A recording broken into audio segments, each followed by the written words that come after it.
여러분 안녕하십니까? 이번 시간에는 역사적 싸움의 막이 올랐다라는 기분 좋은 소식을 전달해 드리도록 하겠습니다. 이 함축에서 이 말씀을 드리자면 이제 대법원이 드디어 이 부정선거에 대해서 심리를 열겠다라는 소식입니다.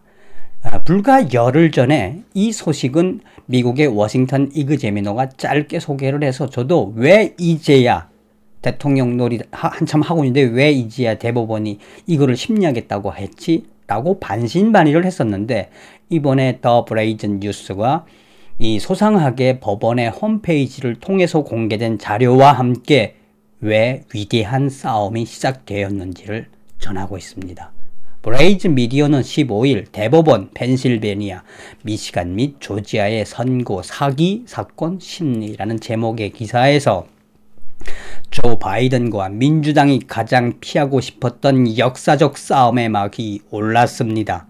조 바이든은 아직까지 미국 대통령이 아닙니다. 라고, 왜 지금에야 비로소 대법원이, 트럼프 대통령이 그토록 1월 20일 전에 대법원이 판결을 해줘라 라고 했는 것을 왜 이제야 하게 됐는지 수상하게 전하고 있습니다. 정성산TV 좋아요, 구독, 알림은 큰 힘이 되겠습니다.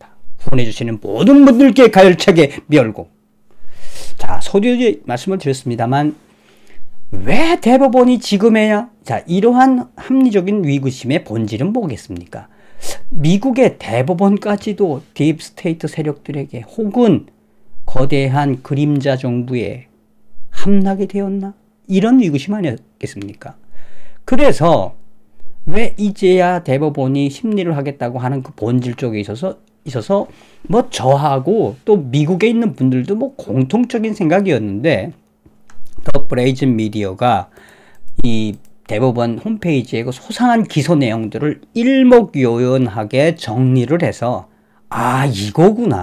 이거구나. 그래서 대법원이 그동안 선고를 안 하고 있었구나. 결국은 이 대법원은 이러한 행위를 통해서 미국의 헌법이 살아있음을 강조하고 있구나. 어떻게 보면 이것 또한 위대한 하나님의 시간표가 아닌지 라고 저는 방송을 준비하면서 느끼게 됐습니다. 자, 브레이즌 미디어는 15일 대법원은 시드니 파웰과 린 우드가 제기한 2020년 11월 3일 선거 사기와 관련된 사건 심리를 2월 19일부터 시작한다고 밝혔다. 대법원의 부정선거 사건에 대한 심리가 중요합니까? 매우 중요합니다. 트럼프 대통령은 11월 3일 부정선거 사건, 이 사건 이후 대법원에 2021년 1월 20일 대통령 취임식 전에 끝내달라고 요청했지만 대법원은 시간의 촉박함을 이유로 미루었습니다. 그러나 대법원은 손을 놓고 있었던 것이 아니라 자체로 부정선거 사건에 대해 조사했음을 의미합니다. 또한 11월 3일 선거에서 부정행위가 있었다는 것을 대법원이 인정을 한 것입니다. 왜? 뒤에 소상하게 나옵니다. 연방대법원의 공시 사건 개요에 따르면 트럼프 대통령의 경합주였던 조지아주, 미시간주, 펜실베니아주, 위스콘신주에서 시드니 파웰과 린 우드, 그리고 펜실베니아 공화당 주 하원의원 마이크 켈리가 소송을 걸었던 부정선거에 대한 사건들과 도미니언 선거기계 개표기계 조작 사건도 이번에 모두가 다 포함되었습니다. 한마디로 대법원이 이미 사기 선거를 인정했고 이미 들여다봤고 그것을 인정을 하고 이제 다시 법 위로 이 대법원으로 끌어올리겠다라는 것입니다. 조 바이든이 대통령 된 것이 확실할까요? 계속해서 대법원의 부정선거 사건 심리가 트럼프 대통령에게 중요한 의미가 있습니까? 매우 그렇습니다. 심리가 시작되면 10월경에 판결이 나올 것입니다. 이것은 트럼프 대통령이 주장한 선거의 무결성을 확인하는 매우 중요한 과정입니다. 또한 그 과정에서 재판 내용들이 언론에 공개되게 되는데, 이것은 조 바이든과 민주당에게 치명적인 겁니다. 사실상 트럼프 대통령이 11월 3일 부정선거에 대한 판결을 이 대법원에 1월 20일 전까지 끝내달라는 것은 법률적으로 고려하면 매우 어려웠던 시간입니다. 대법원의 판단은 합리적이며 이제부터가 진짜 싸움입니다. 그러니까 11월 3일부터 부정선거라고 딱 해놓고 그 다음에 1월 20일까지 해달라고 하는데 대법원이 그 시간적 이 여유도 그렇거냐, 이 방대한 헌법재판인데 어떻게 하느냐라고 더 브레이즈 미디어는 이미 대법원이 다 들여다 본 것이다. 이거는 그렇게 하고 지금 액션을 하는 것이다 라고 설명을 하고 있는 겁니다. 그래서 대법원의 이 시간이 부족했다라는 그 판단은 합리적이며 이제부터가 진짜 싸움입니다. 10월 달에 대법원이 판결하기까지 어떻게 부정선거가 진행되었는지 낱낱이 언론을 통해 밝혀질 것이고 조 바이든과 민주당은 계속해서 반론을 펴며 겁에 질려 있을 것입니다.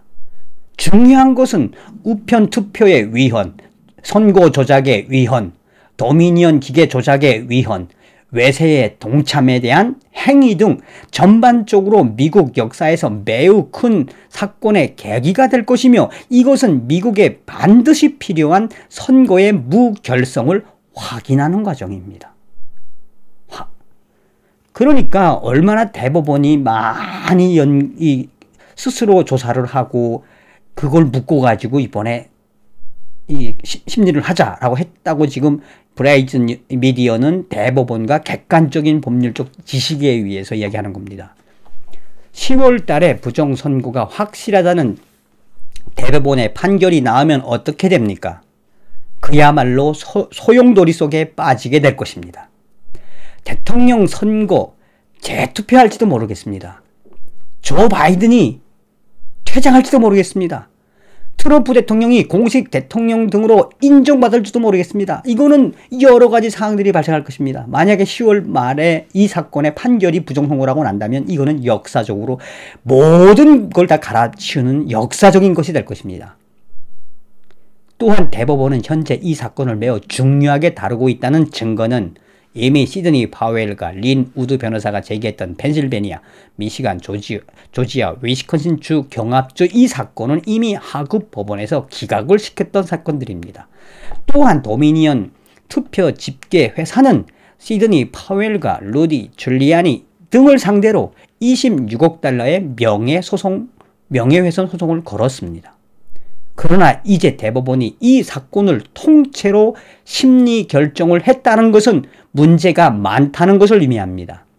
지금도 전국의 공화당 의원들은 선거 개혁을 위한 입법을 추진하고 있으며 특히 광범위한 우편 투표를 규제하는 법안을 추진 중입니다. 조 바이든과 민주당이 가장 피하고 싶었던 역사적 싸움의 막이 올랐습니다. 조 바이든은 아직까지 미국의 대통령이 아닙니다. 라고 더 브레이즈 미디어는 가슴을 뻥 하고 뚫리는 말로 마감을 했습니다. 자, 이번 시간에는 역사적인 싸움의 시작, 그 막이 이제 드디어 올랐다. 두고 보면 알게 될 것입니다. 다음 시간에 뵙겠습니다. 멸공.